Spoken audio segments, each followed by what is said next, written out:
Mangalassery Neelakantan 4K release തിയേറ്ററുകൾ അറ്റ്മോസ്ഫിയറുമായി ഒരു teaser നമുക്ക് കാണാം. രാവണപ്രഭു. മംഗലശ്ശേരിയിൽ അമ്മ തനിച്ചാണ്. ആ മണ്ണ് തിരിച്ചു കിട്ടണം.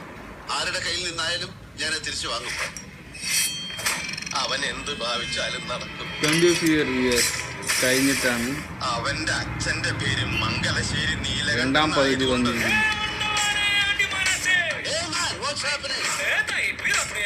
റിട്ടേൺ ഓഫ്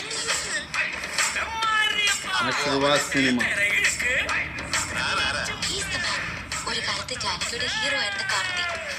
എന്തോ എന്നെ ഇഷ്ടമാണ് ആളുകൾക്ക്.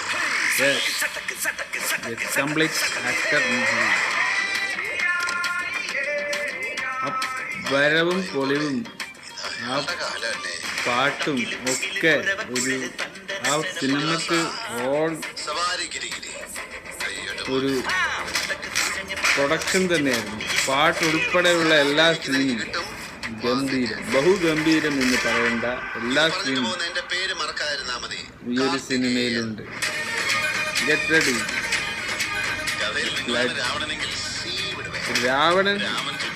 രാമൻ എഫക്റ്റാണ്. Singham.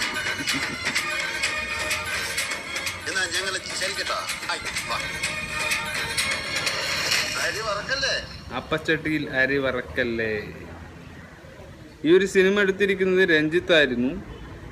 Directed by Ranjith, producer Antony Perumbavoor, featuring Mohanlal, Sai Kumar, NF Varghese, Siddique, Innocent and Jagathy. ഇവരുടെ ഒരു കൂട്ടായ്മയായിരുന്നു ഈ സിനിമയിൽ ഉണ്ടായത്.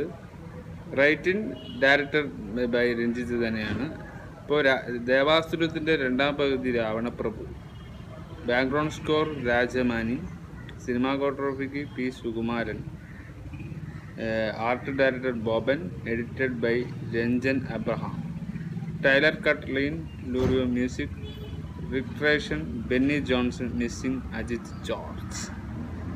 അങ്ങനെ വളരെ കാലത്തിന് ശേഷം ഒരു 4K അറ്റ്മോസ്ഫിയർ ലാലേട്ടൻ്റെ മൂവി എത്താൻ പോകുന്നു. ഡേറ്റ് ഇതിൽ പറഞ്ഞിട്ടില്ല. ടീച്ചറിൽ ചിലപ്പോൾ ട്രെയിലറിൽ പറയുമായിരിക്കും.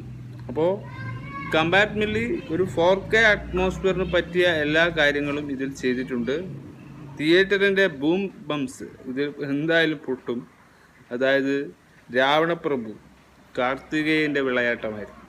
മംഗലശ്ശേരി നീലകണ്ഠൻ കാർത്തികേയൻ എന്ന് പറയുന്ന ആ ഒരു പേരിനോടൊപ്പമാണ് സഞ്ചരിച്ചു കൊണ്ടിരിക്കുന്നത്. പക്ഷേ നീലകണ്ഠൻ പെട്ടെന്ന് മരണപ്പെട്ടപ്പോൾ നമുക്ക് ഒരുപാട് സങ്കടം തോന്നിയിരുന്നു. പക്ഷേ കാർത്തികേയൻ അച്ഛനെക്കാളും വലിയൊരു ധീരനാണ് എന്നത് തെളിയിച്ചുകൊണ്ടാണ് സിനിമയിൽ ഓരോ ബാക്കപ്പ് സ്കോറും കൊണ്ട് നടന്നത്. അതുകൊണ്ട് ആ സിനിമയിൽ അതിൻ്റെതായ ബംസ് നമുക്ക് എന്തായാലും തിയേറ്ററിൽ കിട്ടുന്ന ഒരു റിലീഫ് ബെഞ്ച് മാർക്കിൽ കൊണ്ടെത്തിക്കാൻ പോകുന്ന ഒരു നല്ല റീ റിലീസ് കാലഘട്ടത്തിലേക്കാണ് ഇവിടെ പോകുന്നത്.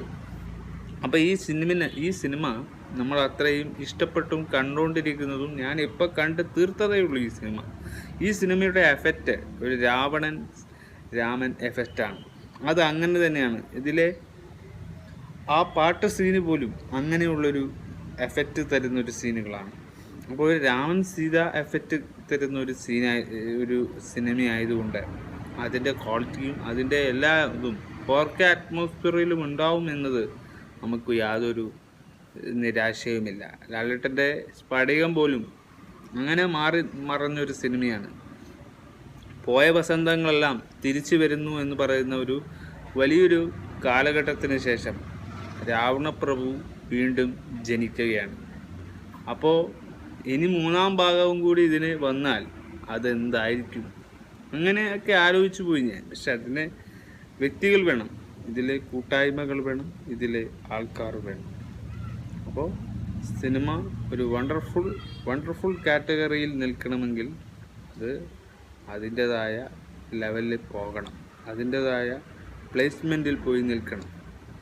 ഇപ്പോൾ 24 ഇയേഴ്സായി ഈ സിനിമ.